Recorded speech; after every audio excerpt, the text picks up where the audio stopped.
Is this antenna good or bad, and for which frequency is it useful? A question I'm often asked, because a lousy antenna reduces the range of a device considerably. Or another question, did the supplier cheat on this filter? At the end of this video, you will be able to answer these questions with confidence.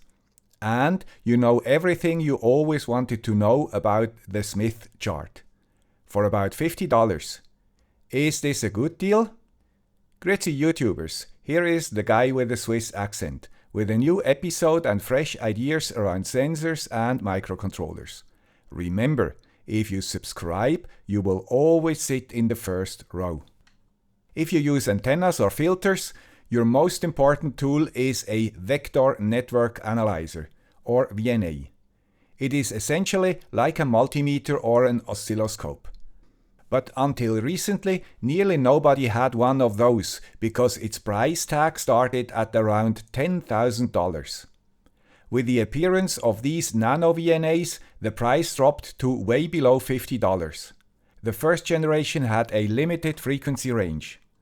With the new version 2 generation's range of 3 GHz, such a device is a must for every advanced maker. Time to learn how to use it and how to avoid the most common mistakes.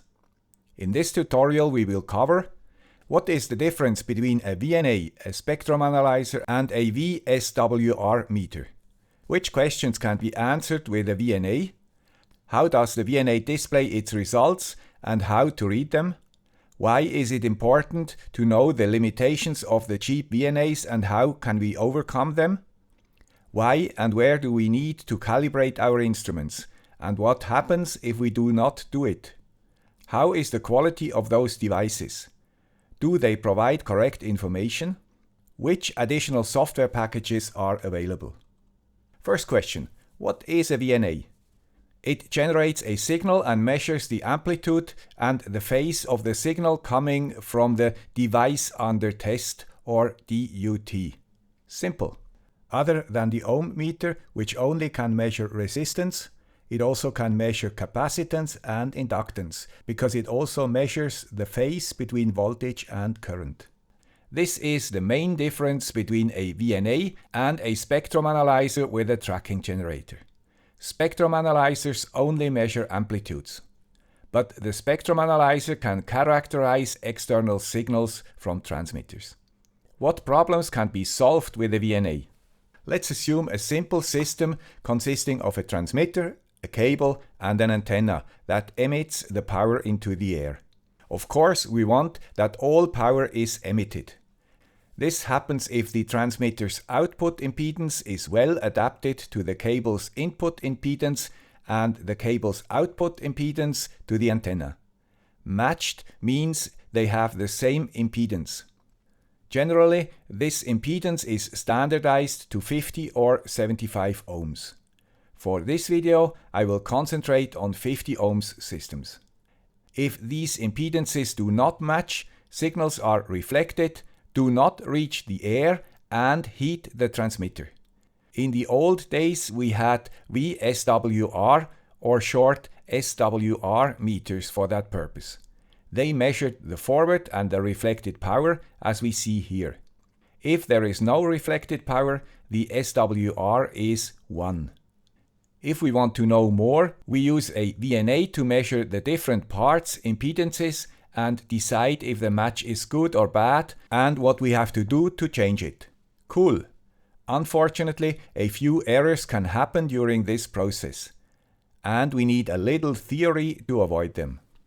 How does a VNA work? It has one or two connectors called ports, or in the case of the NanoVNAs, channels. Let's first focus on port 1. This port emits a signal and, at the same time, measures the amplitude and the phase shift, short phase, for the reflected signal. If you know the amplitude and the phase of a signal, you can calculate the impedance of the device under test and show it on a screen. It is essential to know that these are the only measurements a VNA does on port 1. The rest is just displaying these results. For example, this VNA shows the impedance as well as the amplitude for a particular frequency. Nice. But most of the time we want to know the course of these values across a frequency range. This is why VNAs draw amplitude and phase curves across frequency ranges. On the NanoVNAs, the amplitude is called logarithmic magnitude or logmag, and the phase is called phase. The amplitude curve is more famous because it is used to determine the quality of a match. As we saw before with the SWR meter, the higher the amplitude of the reflected power compared to the forward power, the worse the match. Logmag and SWR show the very same thing, just for a different community, as we will later see. The main differences between an SWR meter and a VNA are: the VNA can measure and display also the phase of the signal. Because the VNA has a built-in transmitter, it can sweep frequencies and show curves. The SWR meter often is built for much higher forward power. So, a one-port VNA like this N1201A is sufficient to characterize antennas. Why does this NanoVNA have two ports? The second port is a receiving-only port. For filters, we are not only interested in the reflected power on port 1, we are more interested in the curve between the input and the output of the filter. And this is why we need this receiving port. The rest is the same. We can display amplitude and phase on port 2 the same way as on port 1. But here we see the measurements of the signal coming off the filter, not the reflected signal. By the way, the reflected signal is called S11 because the VNA transmits and receives the signal on port 1. The signal measured by port 2 is called S21 because it is transmitted by port 1 and measured by port 2. There are also S22 and S12, which can be measured by exchanging port 1 and port 2 on the NanoVNA.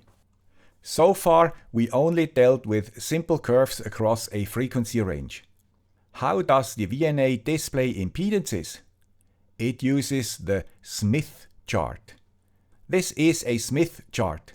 Scary. But it is handy and vital. Each point of the diagram represents an impedance. We go through the three most important points first. A pure 50 ohm resistance shows up right in the middle. This is the holy grail where we want to be. All shooters know precisely what I'm talking about. The next point is here. Nothing connected to port 1 or open. And a short circuit or short shows up here. You will use these 3 points over and over if you work with VNAs. All points on this line from the short via the 50 ohm to the open are purely resistive. I show you that in an example. I have a 500 ohm potentiometer connected to a NanoVNA. You see what happens if I change its resistance from 500 to 0 ohms. The point moves along the center line. Only in the end it turns away from the line. Why? Because the potentiometer also behaves like a coil and therefore has an inductance, which is added to the resistance. I did not know it, but the VNA detected it as a small phase shift between voltage and current. A sign that an inductance is in the play. Why do I know that this is an inductance? Because I know that above the center line we find all inductances. Below the line, by the way, we find all the capacitances. You do not believe it? Here I connect this beautiful variable capacitor I bought for my tube radio from video number 355. It starts nearly as an open, which is quite clear if we look at it. The plates are not connected and are far from each other. If I turn the capacitor, this capacitance gets bigger and we see the point moving along the outer circle below the center line. Unfortunately, I do not have a moving coil, but the same would happen with it just on the opposite side. Again, the measured values are the same as before: amplitude and phase. The VNA only shows more information. If we add a capacitor in parallel to the potentiometer, we can pull the point back to the center line. You see, we can use a capacitor to neutralize the inductance of the potentiometer. I do not need to care about the values, the VNA shows me and when I have to stop. Cool. But unfortunately, I cheated on you. I only used a frequency of around 10 MHz. If I change the range from 1 to 20 MHz, things become different. Suppose I leave the two parts where they were before, I get now a curve. Why is that? Capacitance and inductance change with frequency even if the part does not change. And this is what the VNA shows us without any effort. For example, we see that the curve crosses the middle line a second time at 1 MHz, in addition to the 10 MHz we saw before. And it nearly hits the short position at 20 MHz. So our potentiometer and capacitor behaves like a piece of copper at 20 MHz. Strange, but true. Now we can try to answer the question: would this be a good match if it were an antenna? Ask the shooters how much point they would get if they hit at those positions. The Smith chart is precisely the same. The distance to the sweet spot shows us the quality of the match.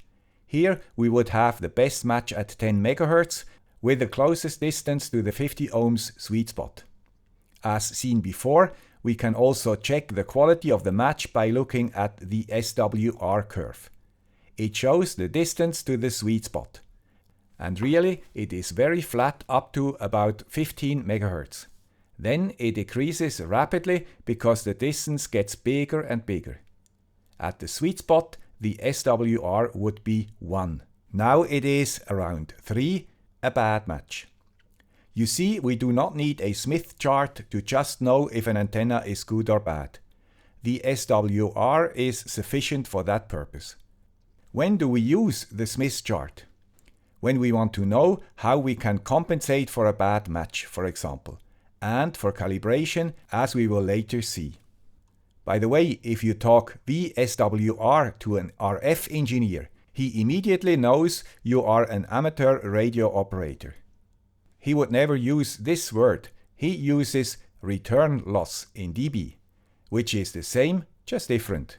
And of course, it sounds more professional. You can also display the return loss on a NanoVNA. It is the log mag from before. And it is around -6 dB at an SWR of 3. Now we have the basics to start working with a VNA. The most important thing you have to know is calibration. Never use an uncalibrated VNA. Never. It will show wrong values and fool you. There are two reasons for calibration. One, the VNA itself has lots of non-linearities. And two, the measurements heavily depend on where you attach the DUT. You probably ask yourself, why is it possible to drop prices from $10,000 to $50?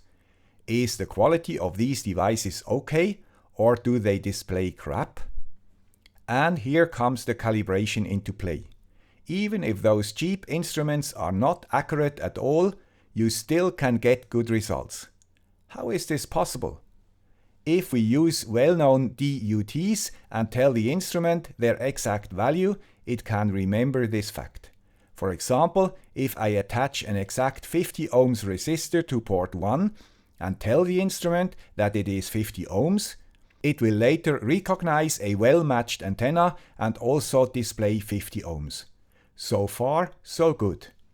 But do we need to have a ton of resistors, capacitors and inductances to calibrate the instrument on all points of the Smith chart? Fortunately not. We only need 3. An open, a short and a 50 ohm load.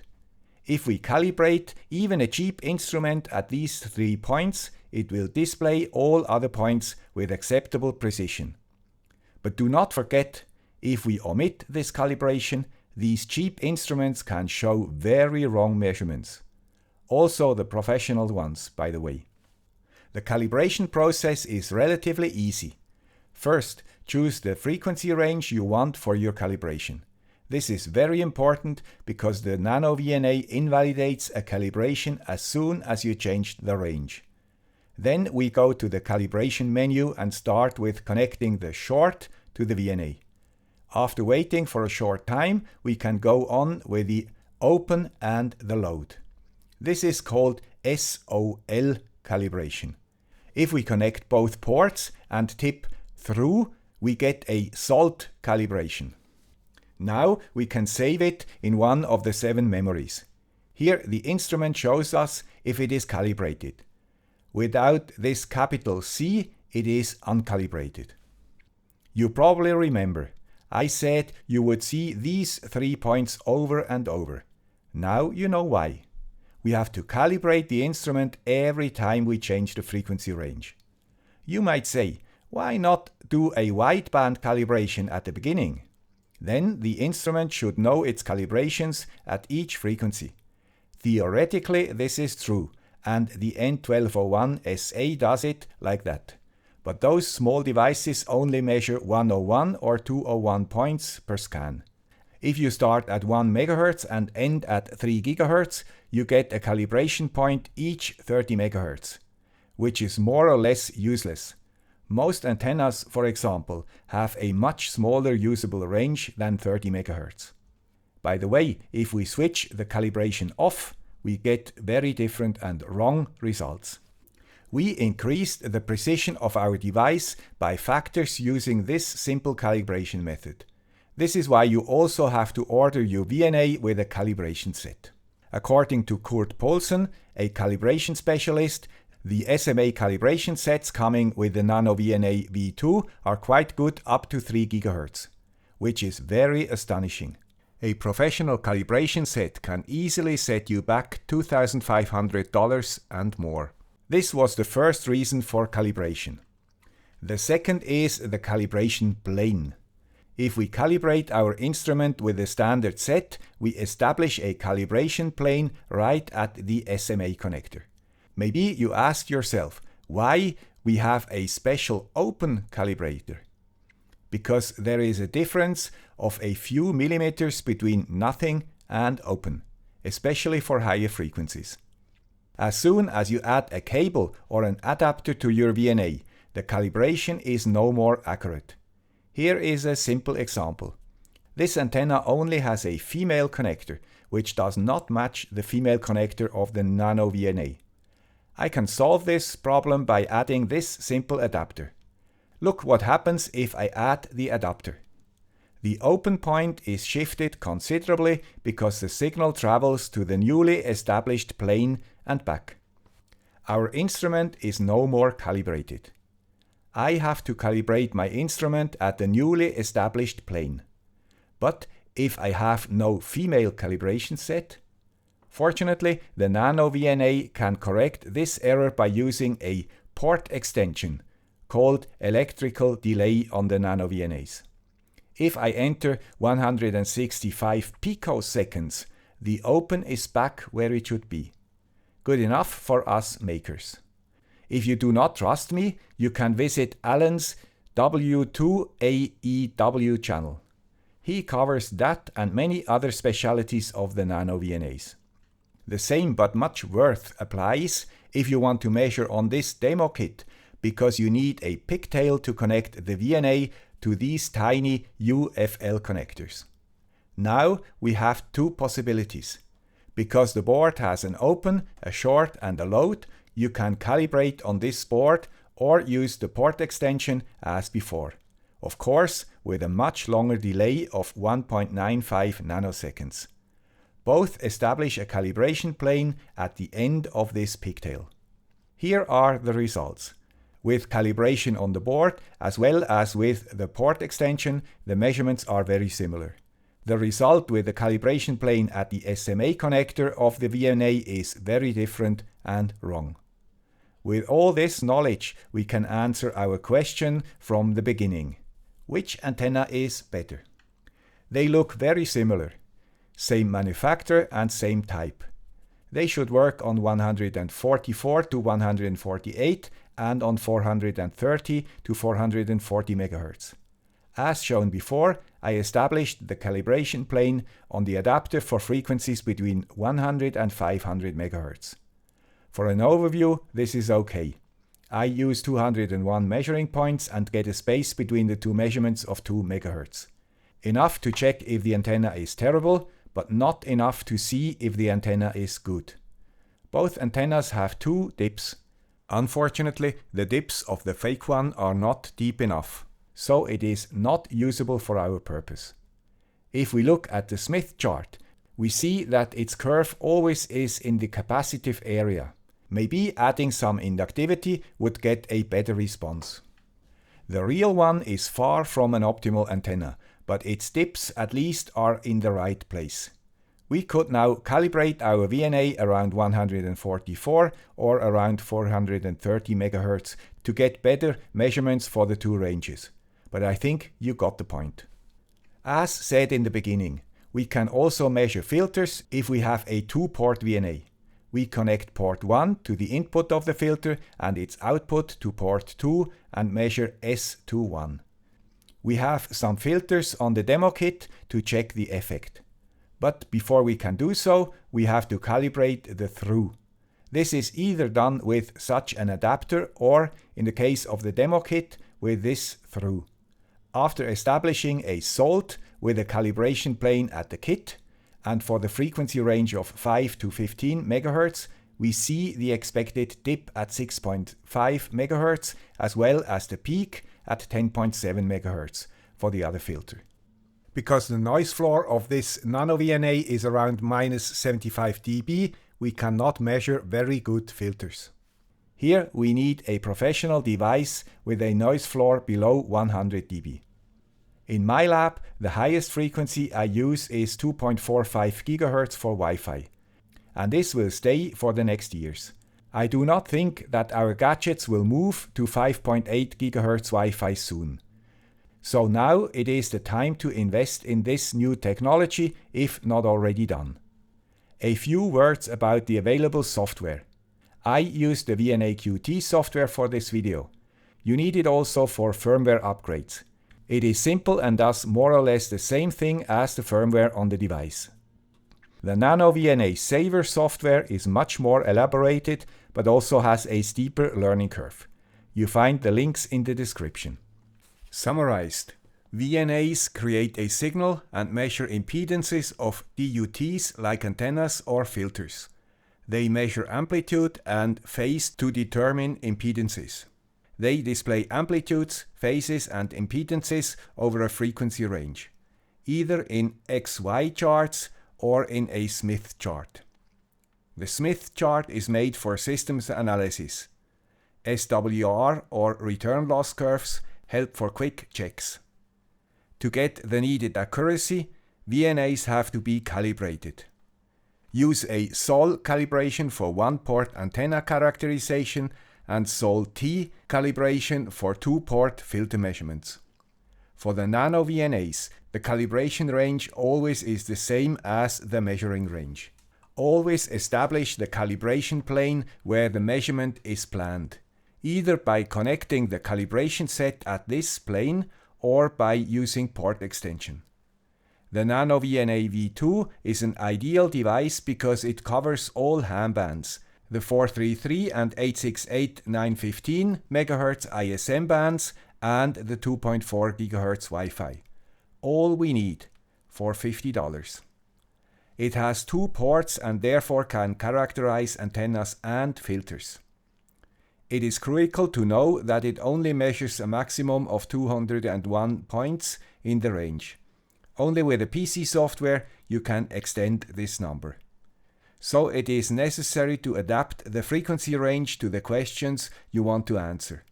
For a quick antenna check, the full range up to 2.5 GHz is good enough. If you want to characterize a filter, you have to use smaller frequency ranges. The most important limitation is the small number of measuring and calibration points, with the effect that we have to calibrate the instrument way too often. its limited dynamic range does not show the quality of powerful filters. As always, you find the relevant links in the description.